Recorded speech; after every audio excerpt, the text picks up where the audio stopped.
Hi, everybody. All right, we are back with Pete. We just got Pete back in. I got to do a few things. What's up, man? How you doing, man? Doing great, Otto. Hey, thanks for having me on. I'm fired up to have you on. I have a whole million things. We have chat questions. We got a whole lot of stuff as possibilities here. But first thing I want to ask you is, how's dad life? Dude, it's so sick. I'm really enjoying it. It's honestly such a privilege, and I mean, honestly, what and being able to have the time, like the off season, to be there for my wife and my son. It's really just it's such a treat. It's so crazy. It's like just season ends, you have a baby, and then it's Yeah, like a whole new world starts. You know what I mean? yeah, exactly. It's yeah, I mean, even the last week of the season, it was crazy. I remember, yeah, like Haley went into the hospital, and of course, when she's driving into the hospital, we go to like 11 innings. Yeah, of course, of course. So I mean, of course, that's how it worked out. But I mean, that's just the things you do, you deal with, and then I'm fighting traffic, driving from the stadium into the city, and it's like Jesus. I hope I don't miss anything. But thankfully, I was there on time. Well, you Typical have New to York. you have to keep that 162 game streak going. Well, I mean, it just yeah, but thankfully the timing worked out. If it didn't for whatever reason, I mean, I think God's timing was perfect, and He was definitely working in our favor there. But I mean, honestly, is 100%.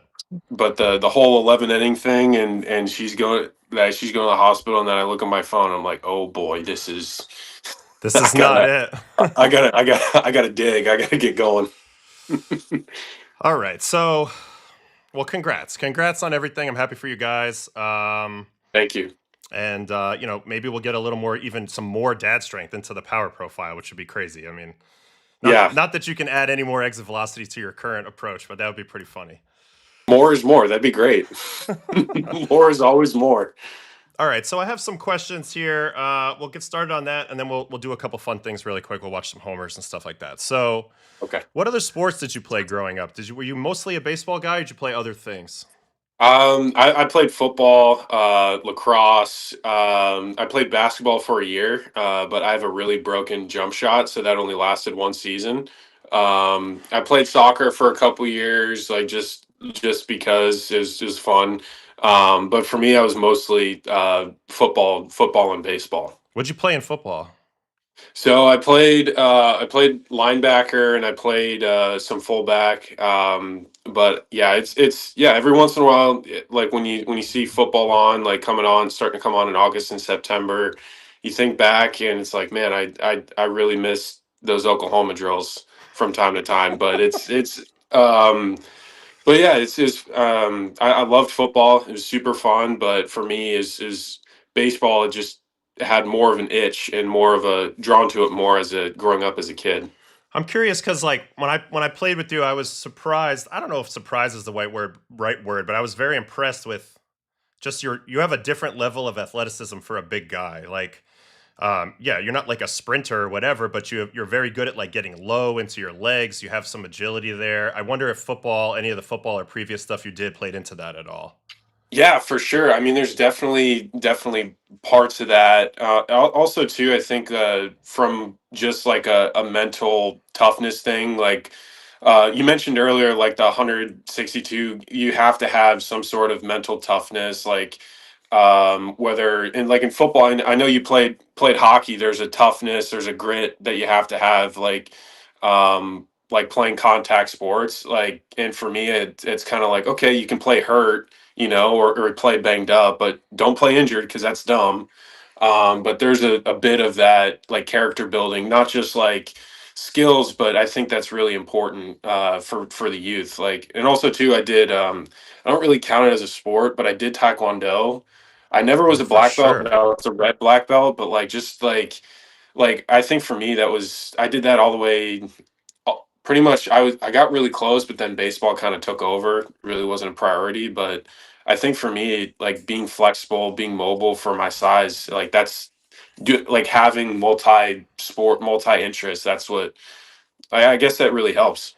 Taekwondo makes a lot of sense. My father, he does a discipline called Aikido, which is like similar to judo. There's a lot of throwing, and I remember when I would go with him as a kid, one of the things he would say, it's important to learn how to fall. Like it's important to learn where Yeah, you are in space and like that sort of stuff. Like, 100%. yeah, I don't know. It's fascinating. I love the martial arts aspect. Plus, there's like a discipline to that too. Like you're talking about all the mental, how it all kind of impacts you mentally, how you get ready every day. Like I guess all of that kind of builds up over time. Yeah, no doubt. Yeah, I mean, it's super fun, but I think for me is my biggest skill is like my flexibility, and then a really dumb skill that I really hate doing is knowing how to break a bat. Oh, speaking of which, this Yes. is a good segue. So that's I'm happy you said that. So let's go ahead and watch all of the Ottavino versus Pete Alonso at bats in the history Oh, of our matchups. So oh, obviously, please, this is fun. it started out good for me. It didn't end so good for me. But here is the first one. Let me just go back through the pitches real quick. This one actually does end with a Pete Alonso bat snap over the knee. Yes. So I always felt like as a pitcher, this is like one of the greatest feelings in the world. All right, so I try to start you with a cutter away. Oftentimes I would do that when I wasn't sure if you were going to swing first pitch or not. And of course, I Yeah. fall right behind. Oh, so so dude, your slot always it's the slider. It's so deceptive because it has to like you adopted the whole thought process of a sweeper before that was a thing. So like because of your funky angle, like your crossfire angle and like your 3/4 release, just like how you X the ball or X the plate, like in certain lanes, it always gave me. Oh wait, Yeah, so you can see it there. Like on the previous pitch, I kind of hung you a slider in the middle. And then sometimes I would read it like, oh, that's the pitch he's going to want to crush. So I got to stay away from throwing that again, or I got to like sneak it a little more outside, or I come back with the fastball. So then I X the fastball away. yeah, And then the whole time I have in the back of my mind, that's probably in your mind that you can crush that slider. And so I stuck with fastball here and got the strikeout. And this is where the bat snappage happens. Now yeah, I have a center field view here, so we can get a full we can get it in all its glory. yeah. Check this out. And Um, kaboom! oh. Does that hurt, Dark. or is it just so much No, adrenaline that you don't feel it at all? I mean I really hate it. It doesn't hurt because I'm in a dark place. And I hate being there, but it's a once a year thing. It's a It's a once a once a year. year thing. Yeah, I think that's Once a true. year. Having played with you, I would say it was about once a year. Yeah, and that's fine. Like once a year, it's like I hate being there, but it's just not when it happens. I never want it to get to that point, but God, it feels so good after it I goes. mean, I got fined $1,000 for slamming an iPad into a wall, so I can relate. It's a little I different, still but I still think one of the coolest things I've ever seen is he's probably going to deny this, but because he was in a blind rage. Remember when we had like the mouses and the computers instead of the iPads? yeah. Actually, out of privacy, I'll say I saw one of our guys rip a mouse out of the computer monitor and throw it through the drywall in the computer room. It was electric. That's There's a amazing. broken bat. There's a broken bat. Yeah, you Well, actually you actually put a lot of pressure on LeMahieu here, and that's Edwin Encarnacion over there couldn't make the pick. I wanted that to be a knock so bad. So you can see in this at bat, it was a 1-run lead. I was very careful here. Of course, being careful, I fell behind 2-0. And then Hmm. and then I got lucky. I didn't want to give in. I think I get you to roll over. What is this? A sinker? But man, I was just so scared of giving up the home run. This was like the first time I ever faced you. These first two at bats. Yeah. So I don't know. My thought process with you was just like, don't get ambushed. Well, Which the sinker, like because your arm angle, it's not a true. It's more. I'm starting to call those like kind of runner. I'm calling them runners because they hold their vert, and it's really good arm side. Yeah, thumbs. Is that a knock? No, you ground out to second. I don't know why we don't have the full like what Full happens shift. here, but because the clip gets clipped weird because it's 2020. Maybe there was budget cuts, but Yes, for sure. COVID but budget all right. cuts. So that was a sinker. This time you did swing first pitch. Kind of had a weird contact. Let's see what this one is. This is Red Sox. Oh, this is first pitch because No, no, no, I'm no, no, like, no, no. This is I get you out this time, and then the next time you clobber me to right. This is in City. oh yeah, yeah, yeah. This was a 1-0 game. This game was started by DeGrom, if I remember correctly. Yes. This Yeah, actually 21. this actually a good pitch. First pitch sinker in here. I know everybody likes to pitch it in to then hopefully get you to chase away later. But I don't know. Every time I threw you a fastball early in the count, I was always scared to death that you were looking for it, to be honest with you. Hold on, let me fix Yeah. that. Well, because that well from like that's how like for a little backup Johnson. Oh, that's so oh, oh, I know. it didn't come down. You could even see your Oh, reaction on your face a little bit as you swing and miss here. Like you're like, I should have hit that. well, you think it's well those backup sliders are so tough because they just don't do what you're think it's going to do forever. Sliders are supposed to slide; they're not supposed to spin up. Yeah, so coming off of that, I try to go backdoor two seam. This was big time my game. Like if I think you're looking slider, I'll try to freeze you with the fastball away. I don't get it to the corner here, so that's a good take. All over it. And then I think you fly out here. I think I get you just off the end of the bat. Let me see. Let me see. Oh, ugh. Yeah, off the end. I Yeah, swing it. I swing at that because I don't know. I swung at that because I know, like for me, like you broke my bat twice in the previous at bats. I'm like, okay, I'm really anticipating the arm side here because I'm not. I broke my bat and he's thumbed me and it's not been good. So I'm gonna look for the ball super off me and anticipate the comeback. yeah, that makes Um, sense. Yeah. so that's why I was all over the So tape. the I outer lane, you're firing there. 100%. It's also, though, I should say, I might have been using a little sticky enhancement at this point. 3011 RPM. This was first half of 21, so the slider might have been a little better there than it was in reality. Let me see. This was a negative 23.8 horizontal. So Nice. that might have been a little unfair. All right, on to the home run. This is mouth open, eyes closed. I'm swinging. This is a. Oh yeah, there it is. So in my whole career, I'm pretty sure I only gave up like 3 or 4 opposite field home runs on off-speed pitches. And this was one of them. And I remember I was like, we're up 12-3. I'm going to throw a little get me over slider, outer third. The problem is when you make contact, buddy, and it's in the air, it's Yeah, probably going to go over the fence. especially at Fenway, dude. So I remember Especially. being frustrated by this. Hold on. What date was this? This was 9/22/21. Yeah, Hold on. Let me Oakley's birthday. I got a shipment of new bats like that series. I remember, and I'm like, yep, these are the ones. And I finished that last week, scorching hot. Yeah, I was going the opposite direction. I started off really well this year with Boston, and at the end of the year, I started giving up runs. I think I hadn't given up a single home run into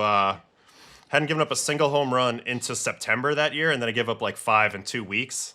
Damn. And I remember, I did my usual tail between my legs thing when I got back to the dugout, and I remember Kike saying, "Buddy, that's just a good swing. Like, just turn the page, man. First pitch slider, Yeah. oppo homer, turn the page." Yeah, and because of your deception, I don't know if you notice here if you it's like I do a good job of like I tell myself my best odds are you see that tiny little like right here right there. Yeah, you You ride see it how out a little bit. yeah, write it out. I like kind of sink into the legs a little bit and I to me like against you because your visuals were really difficult. It's like okay, the best pitch that I'm gonna get it's either gonna be a non-competitive ball or it's gonna be anything in the zone. And it's like if it's anything that starts above my chest, I'm just gonna swing. Yeah, in my experience, the righties that were willing to drive me the opposite way had the best overall success. Like I wasn't gonna pitch you in 3 times in a row perfectly. Most of my game was like a slider away, cutter away, backdoor sinker away. Usually the second baseman would be pulled a little more up the middle for the shift. So it's like Hmm. there's hits over there. You know, Goldschmidt has 3 home runs off me. They're all oppo. But it takes a certain hitter. Like if you don't have pop the other way, it's gonna be tough. So for you, you see how it paid off right there. Obviously, able to go the other way with that Yeah. pitch. Well, and it sucks too because like you have to think like, okay, stay big part of the field, but like because you have like you have um really good horizontal that's coming in. It's you can really, if you execute on that inner third of the plate, whether it be up in or in the hands or like a true sinker that's running down, that's can be equal as devastating because your bat's broken even if you're focused. That was my antidote when a guy would finally commit to going the other way. Then I Right. could go in. But That's your trap door. That's your escape hatch. yeah, exactly. But usually, sometimes you don't go to the escape hash until it's too late. Like you think you're comfortable, a guy makes an adjustment before you do. So that's the game, the Mhm. cat and mouse. No doubt. But speaking of that, I have some interesting stuff on you. I noticed this year there was a little bit of swing change. I wouldn't say major, but the Mhm. bat tracking shows a couple things that I'm curious on your thoughts on it. One thing that it showed was that your overall spray angle was 1 degree oppo this year, where it had been 8 degree pull in 23 and 3 degrees pull in 24. And to that point, was there a concerted effort to use the whole field a little bit more and be on time for fastballs to right field this year? Or was that sort of a happy accident? Well, it's a happy accident, I would say, because for me, I'm always trying to go to the big part of the field, always. And I think the biggest thing was just staying in my mechanics, staying in my swing, and letting the ball travel just a tick more. I felt like I was able to Yes. cover more pitches and more lanes. Um, and to be honest, I hit the one thing I did really good job at is because two seams and sinkers, like they really ate me up last year. I turned that into a strength Yeah. of mine this year. Because everything, no matter since the game has ever been invented, it's based on the heater. Like the game is always off the heater. Um, so I think for me, being able to stay within my mechanics and trust over the course of the season. If you get your swing off on the pitch on the right pitches and get your body to be in that good stable platform and shoot your best shot every single time, the odds of it working out will be in your favor over the course. That's like the game theory of it. Yeah, the numbers definitely bear it out. In addition to the attack direction being slightly more up the middle than it was before, a little more pull side, you're also definitely letting the ball get a little bit deeper. It looks like it got about a couple inches deeper on average when you were hitting it. So I also was Hmm. curious about another thing with your stance. Like your stance was slightly narrower this year, and it looked to Hmm. me like from the side, your stride was a little more under control. Like there wasn't too many times where you overstrided a little bit and kind of Yeah. got locked up. Does that make sense? 100%. I'm just chasing quality of contact. I mean, that's what I've always done, but I've really one of the biggest things was kind of just sharpening that skill or sharpening that ability and really honing in on taking your A swing. Like your A swing's not the gangster hack. Your A swing is like the swing that you work really hard on in the off season and in the cage and BP to feel like you are primed to take your best swing when the pitch shows up in your area. Like that's the A swing. Like it's Hmm. not effort level, it's not out of control, but it's like, hey, when I'm loaded, I want to feel like I'm on the trigger and ready to go. And whenever my eyes tell me to go, that's when there's no thought of okay, this needs to go, hands, hips, rotate. There's none of that. It's you see it, you let the ball get there, and then when your eyes light up, you trust your swing, you trust the work, and then it's off to the races. I watched a lot of video of you this year. We're gonna watch the home run of Devin Williams in a second from 2 years ago. But from the side view, I noticed watching you a little bit. Even when they would show you like a little bit early, you were doing a drill where you had a band Yeah, attached, and basically it's like your foot goes forward, your hands go slightly back, like in unison. yeah. Is that like a key feel that you're trying to feel at the plate, like this type of like you're trying to time up like the foot forward, bat back type of situation? It's not really like I guess it's timing, but it's more so feeling like getting to my trigger or feeling a stretch or when I'm good, I feel like I'm like basically shooting a bow and arrow, but I have it pulled back and I can hold it and let everything like come into my or funnel into my window. And Yeah. if it doesn't show up in the window and my body's right and I'm on my trigger the right way, then I feel like I can cover a lot of different pitches out of my window from a visual standpoint. It's interesting because like this year I studied a lot of hitters. There were some young guys who basically like Nick Kurtz, for example, with the A's. He doesn't move his hands really back. He just like starts them back. And then Hmm. like as he loads, the stretch kind of naturally happens as he starts to stride a little bit. So it's like Him this. and Olsen have a very similar move. It's like they're internally like they're creating like you're not creating the rotation with your hands. It's like the torso and the legs are That doing the creates the stretch. rotating. Yeah, exactly. Yeah, it's fascinating because when I'm studying hitters, I'm looking for guys that have too big of a move so I can mess with timing. So Hmm. to me, it's like the very best hitters in the game have an efficient move, but obviously there has to be some move to get you into that stretched prime position. And I Yes. just noticed you doing a move like where you were obviously working on that feel a little bit. And Hmm. I was thinking about how that works out. Like you're if you're able to get that stretch without having to overstride, then you're able to rotate a little bit more efficiently. And then you can see the Hmm. ball a little deeper and you can make slightly better swing decisions and also use more of the park. Like you're not so committed to catching the ball way out front and things like Right. that. I feel like all that Yeah. stuff kind of played into you having, arguably your best season since your rookie year this year.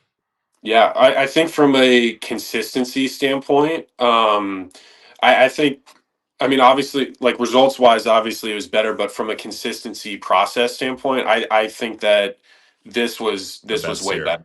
Yeah. Yeah, like swing decisions, like also the preparedness, the type of work that I'm doing visually, trying to pick up release points and windows. Like I was just really pleased with everything. Yeah, the numbers bear it out by the expect like ex Woba, which is obviously a lot more of what you can control. This ranked better than your rookie year, where you hit the more home runs and everything. So in terms of what you could control, I think this was your biggest step forward. So it's really cool to see in year number 7. This was year number 7 for you. Hmm. Very cool. All right, Yeah. so the people on the chat, they really want to watch this home run, obviously from 2 years ago, and they what they really want to key in on is the dugout reaction of the boys. So first, we'll watch it straight up. We'll watch all 4 pitches, kind of what you were thinking in this situation. Obviously, Williams with the big air bender, you get that's Right. going to get your attention. But what was your mindset going into this at bat? Um, I feel like for me, it was. I really don't want to give away too much. Oh, that's fine. That's fine. That's But totally no, fine. but the reason why I say that is because it's the window. It's the window, and I'm in. What I will say is everything. He is trying to do two things: get me to roll over or jam myself. So his heater, even though it's a four seam, it has really good arm side life, and that's going to be bearing in. So and then also too, his changeup, it's got some arm side and obviously mega depth and fade. So I'm really looking for the ball to start really way off the I'm looking like Yeah. outside of the chalk of the other batter's box. So if you start, You can and really I'm see it looking, here with this take. This 2-1 take is it probably starts more middle. I won the, I knew that You pitch, won the at bat right here. the at bat was over, like in favor. So if you even go back to the first pitch, if you go back to pitch Yeah, one, here it is. I'm like, okay, this is a tracking thing. Like this is our season, pretty much in my mind. Yeah. And I'm like, okay, I'm not going to get up there and gangster hack, but I'm going to go up there and track to confirm the window. Right. And then I'm like, okay, if anything shows up in that tiny little window, Then I'm pretty ready to much go. above belly button high, ball's going to start just off the chalk of the outer part of the plate, and then anything that starts in off that, I'm taking, So it kind of or helps. below that. It kind of helps a little bit that he doesn't have much going the other direction. So the fastball's going a little bit this way, changeup's going a lot that way. So that Yes. helps a little bit in terms of windows, I would say. But anyway, so I thought you won the at bat. I totally agree on this pitch right here. When you spit on this pitch, which is a strike for what, 55 feet? Yeah. At that point, I'm like, ooh. I got my rally cap on in the bullpen. I'm thinking, hit a line drive somewhere, baby. And Yeah. then there it is. Stay with it though. You stay with it the other way. Not easy to drive an off-speed pitch the other way. Well, So if I saw, you didn't well, get too big there. no, and because there's I mean, again, there's a gap in that with first and third and the guy at second. So for me, I'm trying to get on top and hit a fastball that way. So if it's a heater, I'm able to keep the line moving and just drive like a low line drive to the right side. Even a ground ball through the four hole works great because then Totally. we're cooking with gas still, and then we're first and third, same situation. Whoever was up behind me was going to do the job. Um, but then it was a change up, and then we all know what happened. No, it's a great approach. I mean, I think it's a great approach overall. Like you said, right field was where the hits were. You were looking for a ball in a certain lane. I just love the fact that you didn't get too big here.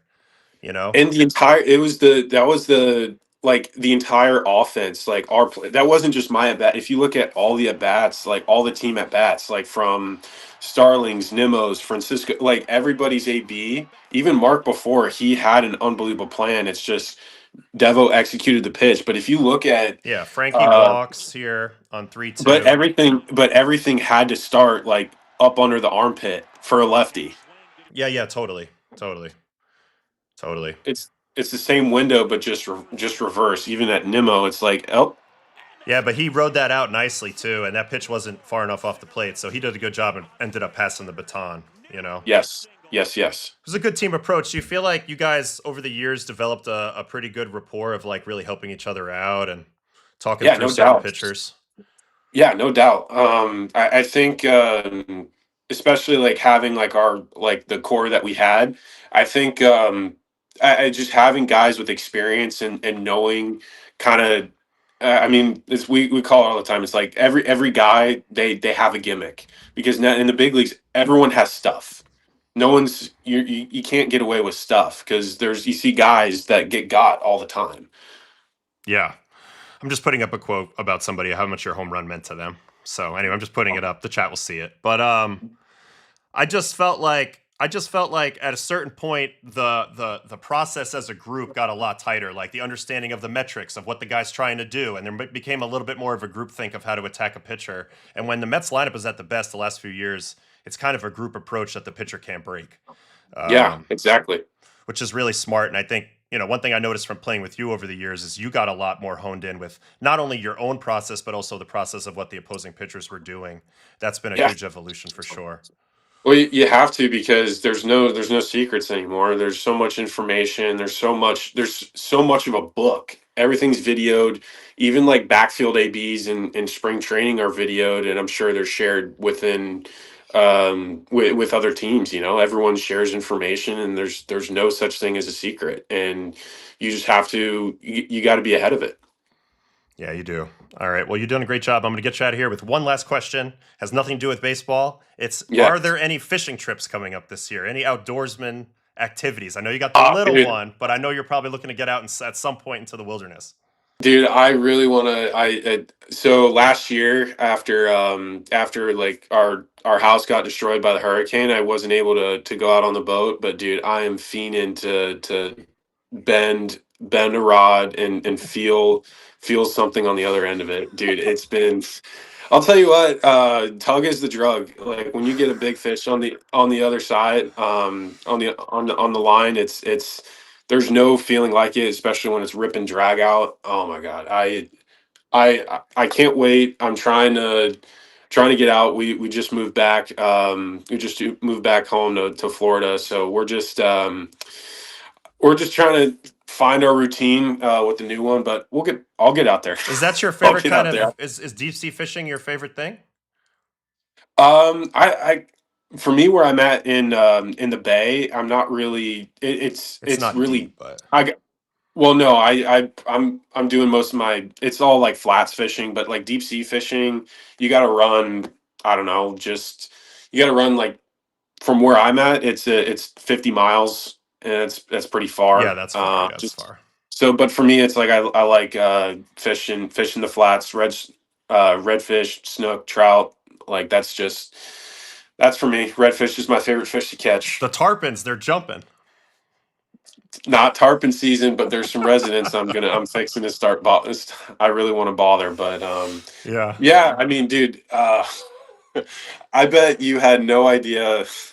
You didn't have any information on tarpon before playing with me. No, zero, but I'm just thinking of Tommy Hunter yelling about tarpons on the bus. You and Tommy Hunter yelling about him, so. Dude, he called me. Dude, he called me while he was golfing, and the first thing he said was tarpons. He's like, "Dude, they're running here. I can't believe they found their way onto the golf course." Oh, of course, yeah. They're everywhere with Tommy, so. Yes, yes, yes. All right. Well, But anyway, I really appreciate you coming on. Sorry about the technical difficulty and everything, but thanks for dude, hanging out, man. It's been cool. It was dude, fun to look at our matchups and stuff like that. oh, it's so fun. Hey, I'm just happy I got one. It didn't have to be a homer, just a hit because it's tough. Your visual's tough. Yeah, it's all right. It's all ancient history now, so I can tell you about what I was thinking and all that. So it's fun to see. It's fun to see. Beautiful. All right. Thanks, Thanks, Otto. Pete. Have a good one. Appreciate you, Doug. Appreciate you, Peace. buddy. Yep. See you. All right. That was Pete. I'm going to go ahead and hang up on Pete real quick. But that was great. That was cool of him to jump on and check us out. Sorry about that technical difficulty. That was a nightmare before. I was simulcast streaming, had the whole thing going, and then my computer's like, basically, you can't do your virtual camera. Your guests will not be able to see you unless you restart your computer. So that was going to take us out of that. And then there was like a 3-minute window where I was running around the house sweating, trying to figure out what was going on. So I was about as stressed as I've ever been right there. But we did get to him. We did get Pete on there. We didn't get to watch everything. But he overall, that was a pretty good little chat. We got to watch the matchups, which I thought was fun. And we got to talk a little bit about his approach. And I think it's interesting what he said. He talked a little bit about more so it was about getting himself in the position to fire at the right windows and not be over anxious on anything. And it did look like he cut down on his stride a little bit to stay a little more under control and not get too, feel like you have to catch the ball too far out front. And it really paid off. You saw some of the swings, the one he took off of me, the one he took off of Devin Williams. You have to play into your superpower if you're Pete Alonso a little bit. You have that pop. And at the end of the day, that's your superpower. Use it to your advantage. Go to the opposite field. Pitchers have a really hard time figuring out where to attack you if you're going to be able to clip them opposite field. So, really good job, and really good job explaining that. And I also thought it was cute and really great that he didn't want to give out all of his secrets. So I think that was pretty funny. Somebody had that in the comment here. Where is it?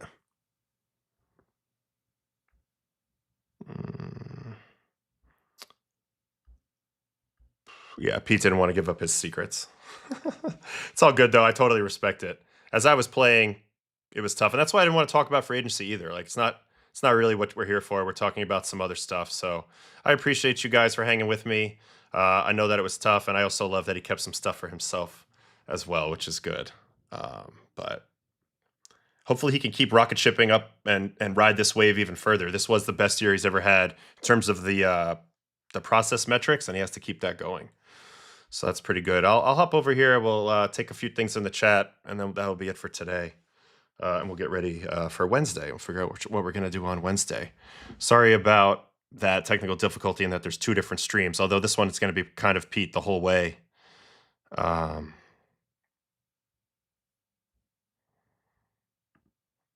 my dad. Off topic, and I know you don't want to talk about betting, but can you tell us what are you guys told to do if you're approached by someone who offers you something to affect any part of a game? You're supposed to immediately contact MLB security. This is super pertinent information because of the, 2 dudes got indicted. Clase and Ortiz for this betting thing, which we talked about a little bit, which was crazy yesterday. Ultimately, you're told pretty explicitly in spring training that this is the like the worst thing you can do. You can never bet on baseball. You can never aid or abet anybody that's betting on baseball. So obviously, I'm wondering if these guys were threatened a little bit. To me, that would be one of those. That would be one of those times where I'm wondering, like, does somebody have a gun to their head or to their family's head, making them do this, or were they really, frankly, dumb enough to risk it all for 12 grand when you're making millions of dollars? So that's pretty crazy. There was 65 years potential prison time on the line here for $12,000 each. And Classe, I saw some of the text messages texting those guys about what to throw during games. It's just a scary scenario. So to answer your question, Pops and everybody else, we were told just report directly to MLB security, like protect yourself because don't get caught up in any of that, or you're going to end up like these dudes, which is not good. Career over, dream that you've worked for your whole life over. Um, Not a good thing. Oh, this is a good question. Yeah, how do you even get on your phone during games? So there's monitors that walk around from MLB, and they tell you not to be on your phone, but they can't watch everything. Guys are on their phone. I actually think guys should be allowed to be on their phone to some extent. There's no more live feeds, so there's no way to do any trash can banging or anything to tip the pitches or sign steal through technology anymore. You can't really do that. So I don't see why you can't be on your phone, but I mean, what I used to do is I would just quickly like text my wife like "love you" or whatever, like after I came out of the game. But yeah, you're not supposed to sit on your phone, so I don't know. That's another part of it as well. But I don't know. The whole thing's crazy. I can't imagine risking it all for a couple $1,000 when you're making millions of dollars. So, and that's why I texted my wife because I love her. So that is true. But I also saw that the defense is like circumstantial evidence on Class A. Some people are just flat out denying involvement at all. I'm very curious to watch how this trial unfolds and if these dudes go down for it or not. It's pretty crazy. I got to go into the toilet to text like kids. It's very true. It's very true. It's like very high school. Like you need a moment to get away from the fuzz so that you can go text your family or whatever. And sometimes it'd be like, is everybody okay in the stands? Like you have a kid there and you want to make sure they're okay and stuff like that. So there's real genuine reasons why you would want to talk to somebody when you're out of the game. But obviously when you're in the bullpen, you don't have your phone or anything like that. So Clase, the way it would work with him, since he's a closer, he probably doesn't go to the bullpen until the fourth or the fifth inning, if I remember correctly. So he's got a few innings inside early where he could probably be on his phone. And then obviously right after he pitches, he'd be on his phone as well. So that's how that would work. But it just sucks, man. He's one of the best pitchers in the world. I want him out there. We don't need a 100-mile-an-hour cutter going to waste. And this is just a sad scenario. Sad scenario all around. All right, I think if you guys want to hop in my Discord over the next day or two and we can figure out a little bit more of exactly how to attack this Wednesday, I think it's going to have to do more of a free agency. This time we'll look at more of the free agents, probably the top 25 guys, talk through those guys a little bit, organize things by position, look for fits. Again, I don't like to talk about contract money, but I'll talk about potential contract length with different guys and how that fits into different teams' windows and what I think needs are and guys I'm high on and maybe not so high on and etc. But I'm thinking that's what we're going to do mostly. I'll save the Hall of Fame talk again for a little bit later. But I think that's what I'm leaning towards on Wednesday. We looked at the Japanese guys today. Imai, for me, is the most exciting guy. Murakami is very fascinating, and I don't know what's going to happen with that free agency. I could see Phillies maybe getting in on that, although on adding, then I don't know. Would that take them out of Schwarber? I don't know, but I'm very curious. I have a link to my Discord on my YouTube channel. It's up there in the banner, I believe, next to the other links to the Instagram and etc. So you can come join the Discord channel. And then that's where we're at. I have two channels within my server. One is just general ball talk, which has been pretty good. And the other one is like suggestions for questions. We asked, one of them was about fishing. That's why I got that to Pete. I wasn't able to get everything in there because he can only come on for half an hour, but we're grateful for every minute that we get our guests on. So Friday will be Eric Hosmer. Hopefully we'll have him on for like an hour or so. But Pete, we had on half an hour today. And that's okay. It's okay. He did a good job. We had a little fun. We watched our at-bats. He talked a little bit about facing me. I talked a little bit about facing him. And we saw him hit a home run off of me and also snap his bat over his knee. So we got a little bit of both. Both people got a pound of flesh, and it was pretty cool. But yeah, Hosmer will be here on Friday. He's a great guy to have on, mostly because he's also not playing, and he's been doing stuff for MLB, and he has his own podcast as well. So we could talk a lot about his career and things he went through in his career, but also about what he sees in terms of the free agents and some of the new guys coming over, and like maybe the Dodgers. We could talk more current events with him as well, since he does that as well. So that's why I want Eric on, and I look forward very much to our conversation on Friday. So. All right, that's it for today. Thanks, you guys, for hanging out with me. It was a little bit all over the place, but we did as good as we could, and we'll continue to get better at this. I'll continue to troubleshoot all my scenarios that could happen going forward, and hopefully we can avoid all that. But while we're basically me and my wife and my one other friend Zach running the show, there's going to be some hiccups from time to time. But anyway, appreciate you guys, and thanks so much. And I will see you guys on Wednesday. All right, adios, bye bye.